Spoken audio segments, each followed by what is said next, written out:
Saudara-saudara, Sobat Verbum Domini, sebelum kita masuk dalam permenungan kita hari ini, mari kita terlebih dahulu mendengarkan sabda Tuhan. Inilah Injil suci menurut Lukas.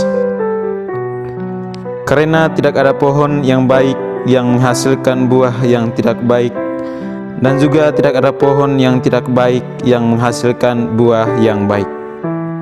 Sebab setiap pohon dikenal pada buahnya. Karena dari semak duri orang tidak memetik buah ara, dan dari duri-duri tidak memetik buah anggur. Orang yang baik mengeluarkan barang yang baik dari pembendaharaan hatinya yang baik, dan orang yang jahat mengeluarkan barang yang jahat dari pembendaharaan yang jahat. Karena yang diucapkan mulutnya meluap dari hatinya. Maka kamu berseru kepadaku, Tuhan, Tuhan, padahal kamu tidak melakukan apa yang aku katakan. Setiap orang yang datang kepadaku dan mendengarkan perkataanku serta melakukannya, aku akan menyatakan kepadamu dengan siapa ia dapat disamakan. Ia sama dengan seorang yang mendirikan rumah. Orang itu menggali dalam-dalam dan meletakkan dasar di atas batu.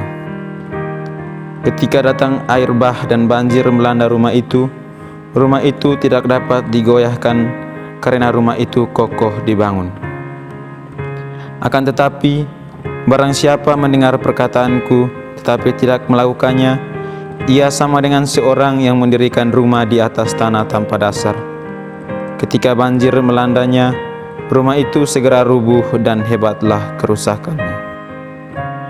Demikianlah sabda Tuhan. Terpujilah Kristus.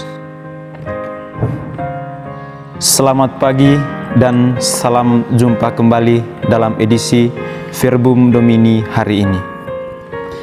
Penginjil Lukas dalam narasinya hari ini menampilkan kepada kita dua wejangan yang digabungkan menjadi satu, yakni yang pertama, narasi Lukas mengenai pohon dan buahnya, dan yang kedua, mengenai hal mendengarkan ajaran Yesus namun tidak direalisasikan dalam kehidupan sehari-hari.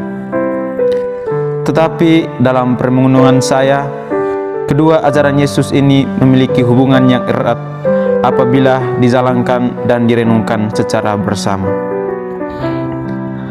Pengajaran Yesus yang ditampilkan melalui contoh pohon dan buah membuka dan menekankan bahwa apabila kita pahami hati adalah pusat pikiran, perkataan maupun pengambilan keputusan, maka yang akan kita tampilkan adalah hal kebaikan. Namun, jika kita tidak memahami hati sebagai pusat pikiran dan selalu menampilkan yang buruk, maka yang kita tampilkan adalah hal keburukan. Sebab apa yang dikeluarkan atau apa yang dikatakan oleh mulut kita merupakan ungkapan yang lahir dari hati kita. Hal ini sesungguhnya menantang kita sebagai pengikutnya mesti memiliki hati yang baik sebagaimana kita realisasikan dalam ajaran, pelayanan, dan perkataan kita kepada orang lain. Namun, apabila kita yang meneladani Dia dan mengikutinya tidak memiliki hati yang baik, maka yang kita ajarkan, kita katakan, kita perbuat adalah hal-hal yang tidak baik. Kualitas seorang pengikut Kristus dilihat dan dinilai dari buah karyanya. Tetapi semuanya itu dinilai dari hati yang selalu berpikir positif dan selalu bersyukur. Untuk itu, kita yang percaya dan mengikuti ajarannya harus mengisi tabung atau kotak hati kita dengan hati yang baik dan berkualitas. Semoga rahmat Tuhan membantu kita.